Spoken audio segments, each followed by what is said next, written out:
السلام علیکم، میں ولاگ ود سعدیہ میں آپ سب کا ویلکم کرتی ہوں اور امید کرتی ہوں آپ سب بالکل خیر خیریت سے ہوں گے انشاءاللہ۔ آج کے تھمبنیل سے آپ نے دیکھ لیا ہوگا کہ یہ ویکینڈ میرا مری جاتے ہوئے گزرا۔ تقریباً 3 ویکس کے بعد میں مری جا رہی تھی۔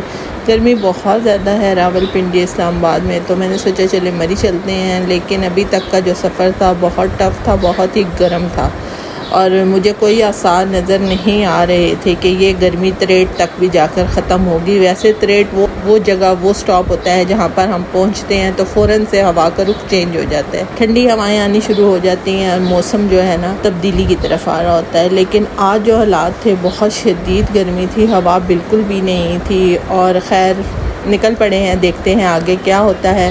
اور واپسی میں آپ نے تھمبنیل پہ دیکھا ہوگا کہ مجھے ایک بچی ملی ہے، اس کی ڈیٹیل بھی میں آپ سب سے شیئر کروں گی۔ پلیز اس لیے اس ولاگ کو فل واچ کیجئے گا تاکہ یہ ویڈیو اس بچی کے لیے بہت ہی زیادہ ہیلپ فل ہو اور ہم سب اس کے لیے کہیں نہ کہیں صدقہ جاریہ بنے اور ہم سب مل کر اسے اس کے گھر تک لے کر جائیں۔ اور یہاں پہ ہم ایک جگہ رکے تھے کیونکہ شدید گرمی تھی، تو ہم نے کہا جی چلے گنے کی رو جو ہے نا شوگر کین وہ پیتے ہیں۔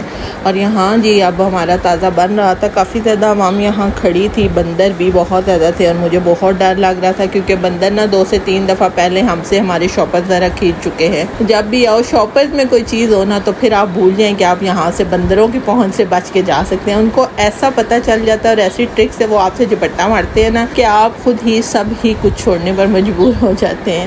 یہاں پر کافی زیادہ آج لوگ آ بھی رہے تھے اور جا بھی رہے تھے کیونکہ ویکینڈ تھا، آگے سنڈے تک رکنے والوں آ رہے تھے اور جو فرائیڈے کو آئے تھے شاید وہ سارے آج واپس جا رہے تھے، یا اس سے پہلے بھی جو لوگ آئے تھے کافی زیادہ رش تھا۔ اس ویکینڈ پہ کافی زیادہ رش تھا کیونکہ عید کی چھٹیاں اس دفعہ اس قسم کی آئی تھی نا کہ ان پہ مجھے نہیں لگتا کہ کوئی بھی باہر جا سکا ہے۔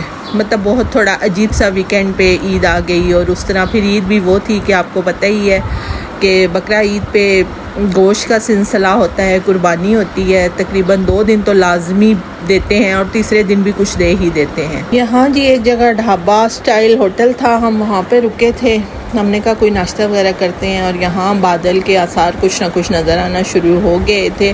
ہوا بس جب تک چلتی تھی تو بہتر لگتا تھا، لیکن جب رک جاتی تھی تو حبس حبس محسوس ہو رہی تھی، گرمی ابھی تک تھی، اور یہ یقیناً گرمی جو ہے نا ہمیں مال روڈ تک لے کر جائے گی، گرمی وہاں تک رہے گی۔ اور یہاں جی ہمارا ناشتہ آ گیا تھا، ان کے پراٹھے بہت ہی لذیذ ہوتے ہیں، ہر دفعہ نا ہم یہیں سے آ کے ناشتہ کرتے ہیں، چاہے ہم 2:30-3 بجے بھی کیوں نہ یہاں پہ پہنچے۔ ان کے پراٹھے بہت ہی سافٹ بھی ہوتے ہیں اور کرسپی بھی ہوتے ہیں، اور ساتھ ان کی جو چائے ہے نا فریش ملک والی بہت ہی زبردست ہوتی ہے۔ ساتھ ہم نے آملیٹ منگوائے تھے، ہم نے یہاں ناشتہ وغیرہ کیا، تھوڑا سا اسٹے کیا، رکے آدھا گھنٹہ 20 منٹ، اور اس کے بعد ہم اب آگے کی طرف چل پڑے۔ آج ہمارا یہ پروگرام ہے جی کہ ہم مال روڈ نہیں جائیں گے، ہم اوپر جائیں گے یوبیا نتھیا گلی والی سائڈ پر، اور ہم اس سائڈ پر آ گئے تھے، لیکن اب آگے چل کے دیکھتے ہیں کیا حالات و واقعات ہیں۔ ابھی تک تو ویدر سو ہی ہے، کچھ خاص چینجنگ نہیں ہے، کبھی بادل اور کبھی دھوپ آ رہی ہے، لیکن ٹھنڈک کا جو احساس ہوتا ہے نا جو ہی آپ باڑیاں کی طرف منہ کرتے ہیں تو وہ بالکل بھی نہیں تھا، بہت ہی شدید گرمی لگ رہی تھی، ہر بندہ ہی افت ڈف کر رہا تھا ہمارے ساتھ ساتھ۔ یہاں ہم رکے، یہاں پر جگہ جگہ فریش جو ہے فروٹس لگائے ہوتے ہیں انہوں نے، تو ایک جگہ ہم بھی رک گئے، ہم نے کہا چلیں کچھ نہیں تو فریش فروٹ ہی لے لیتے ہیں، کسی جگہ بیٹھ کر اچھی سی ٹھنڈی سی جگہ ملی تو وہاں پہ انجوائے کریں گے فروٹس کو۔ اور یہاں جی ہم نے فروٹس لے لیے، لیکن ہم جب آگے کی طرف بڑھے تو بہت زیادہ رش تھی، اور پھر ہسبینڈ کہتے ہیں کہ بہت مشکل ہو جائے گا اتنی زیادہ رش میں، آگے کی طرف نا چڑھائیاں بھی بہت عجیب و غریب قسم کی ہے، تو ایسے کرتے ہیں، بارش بھی ہے ہلکی سٹارٹ ہو گیا تو مال کی طرف چلتے ہیں۔ فائنلی جی ہم مال روڈ کی طرف آ گئے، اور مال روڈ آنے کی شاید مجھے یہ وجہ نظر آئی کہ ہم نے اچھا ہی کیا ہے کہ اتنی زیادہ رش تھی نا، اتنی زیادہ رش میں آپ کو پتہ ہے بار بائک پہ نا کلچ بریک جو ہے نا بہت تنگ کرتی ہے۔ اور مال سے تقریباً ہم 7:40 پہ نکل آئے تھے وایا ٹو مری ایکسپریس وے۔ پہلے ہم نے ادھر سے ہی آنا تھا جی ٹی روڈ والی سائڈ سے، لیکن وہاں پر جب گئے تو رش تھی، ہم نے بائک موڑ لیا اور ہم چلے گئے مری ایکسپریس۔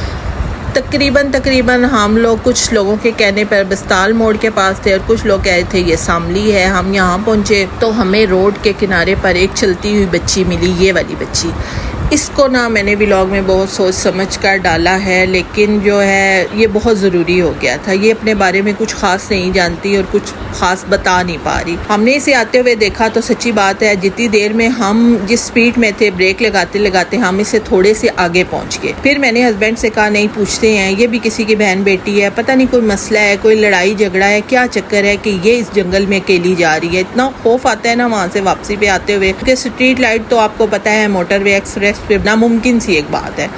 بہرحال جی ہم نے وہاں بائک روکا اور ہمارے پیچھے ہی آ کے نا 2 اور لڑکے تھے ینگ سے بھائی، انہوں نے بھی روکا۔ پھر میں یہ بھی ڈر گئی کہ جنگل ہے، اللہ نہ کرے کوئی چیز وغیرہ نہ ہو۔